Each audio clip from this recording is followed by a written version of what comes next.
Welcome to Pozo Spot Guide number 2 for intermediate to advanced sailors. My name is Josep Pons, and in this video I will give you my best tips to enjoy this amazing spot. Pozo Izquierdo is well known for the really strong winds, but it's not always like this. As I said, in Pozo Guide for intermediate and beginner sailors, so it will change according the season. So in this video I will give you my best tips in terms of conditions, wind direction, swells, tides. I will explain you how is the beach working, how are the currents in the beach, and priorities, the rules, sailing rules for Pozo Izquierdo. These ones can change a bit depending on the spot, but I hope with my tips you can enjoy a bit more the spot and understand how it's working.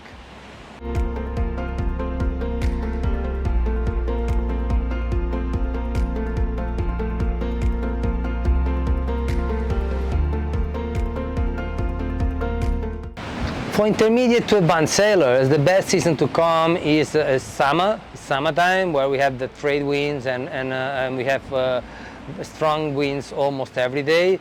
Between June to August we sail most of the times with sails between 4.2 to 3.3. This summer since July we used a lot 3.7 and 3.3, some days 4.0, but yeah, it's much stronger than the rest of the seasons.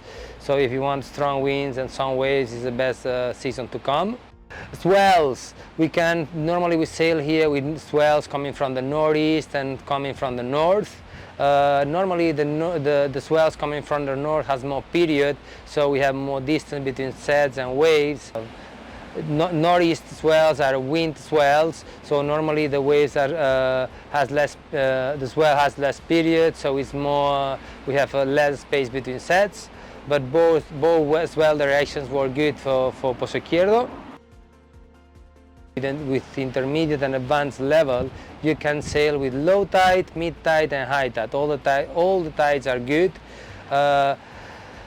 With the low tide, it's easier to go in and out. It's less. You have less problems with the shore break, because when it's quite wavy, when it's high tide, to go in and out with the shore break is a bit more difficult. But as I said in the Pozo guide for intermediate and beginner sailors, best place to go in and out is in front of the ramp. The same for you. And in advanced sailor, it's much more comfortable, and where the shore has less power. With the low tide, it's better to sail closer to the rock in front of el viento. You have some good waves at the wave right, and the wind is a bit more side shore. And also you can jump in the middle of the beach. When it's mid to high tide, it's better to go to the bunker, but the wind there is a bit more onshore because the wave is turning a bit. So it's better for jumping, but a bit harder for wave riding.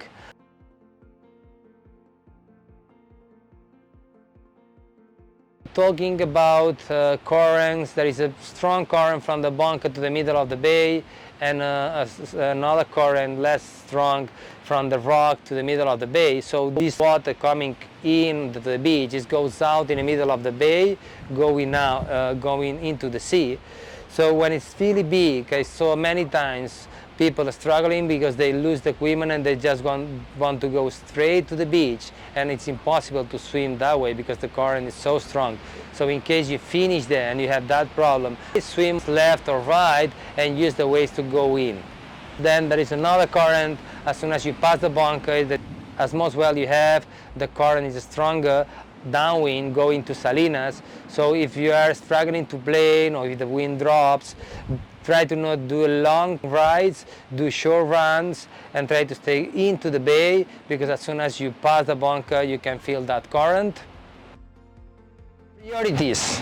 Really important to know. There are general priorities, but sometimes according to the spots they can change. In normal sailing in the middle of the sea, we have two sailors coming, and the one who is in opposite ways, the one who is on starboard has priority on the top of the one who is in port tack.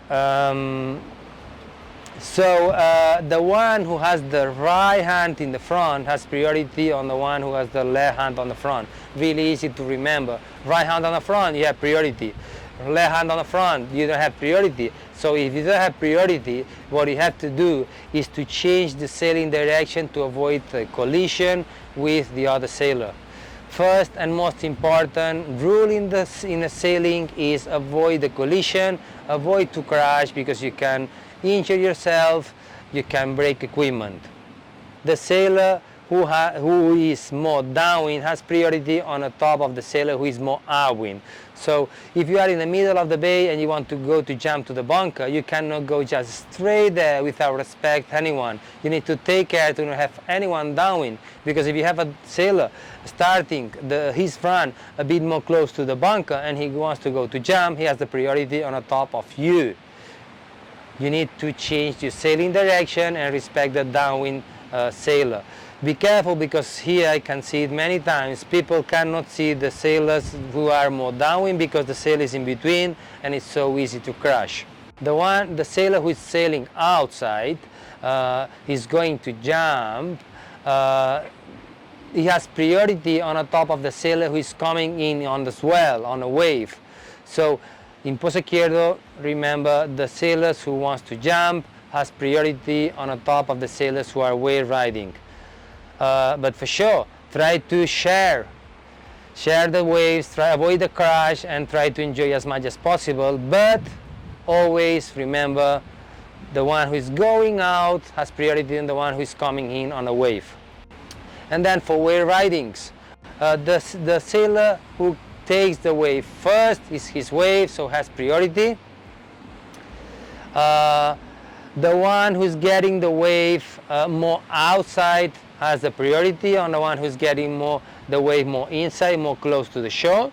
If there is a confusion about who got the wave first, if two riders are passing the swell, the one who is passing first as well has the priority, because he will be on the next wave first. But in case both sailors are passing the swell at the same time, the sailor who is more upwind will have the priority on the top of the sailor who is more downwind. I hope these general concepts about rules and priorities can help you to enjoy the sport. I'm thinking to do a specific tutorial about rules, sailing priorities for wave riding spots, but it's so confusing depending on different spots. So let's see if I can do it and get information from different spots. And if you like the videos, if you like the tutorials I'm doing, please like this video. Get subscribed to the channel to not miss any kind of information, any kind of tips I give you. And also, if you come to Gran Canaria and you need some support for coaching, if you want some information about accommodation, where to rent cars, where to stay, different places to go in Gran Canaria, just let me know, and it will be a pleasure for me to help you. And thanks for watching. See you in the next one.